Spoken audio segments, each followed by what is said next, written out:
আরে পূজা, তুমি? তুই তো খুব বলতিস একদিন বড় বিজনেসম্যান হবি। আমি তো বিজনেস করছি। হ্যাঁ, তোর এই স্লিপার্স দেখে বোঝা যাচ্ছে যে তুই কত বড় বিজনেসম্যান। ভালোই হয়েছে যে আমি তোর সাথে ওর বিয়েটা দিইনি। তোর অবস্থাটা একবার দেখ। আমার একদম সিম্পল ভাবে থাকতে ভালো লাগে। এই দেখ, এখানে কিছু টাকা আছে, কিছুক্ষণের মধ্যে এগুলো তোর হতে পারে। শুধু আমার পা ধরে ক্ষমা চাইতে হবে। যদি পায়ে হাত দিয়ে সালাম করে যদি এতগুলো টাকা পাওয়া যায় তাহলে আমার কোনো সমস্যা নেই। Thank you. যা এবার এখান থেকে।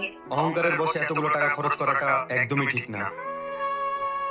ম্যাডাম, বলছি আমার স্যালারিটা আমাকে দিয়ে দিন না। এই নে তোর 500 টাকা। কিন্তু ম্যাম, আমার স্যালারি তো 2500 টাকা। যেটা দিচ্ছি সেটা চুপচাপ রেখে দে।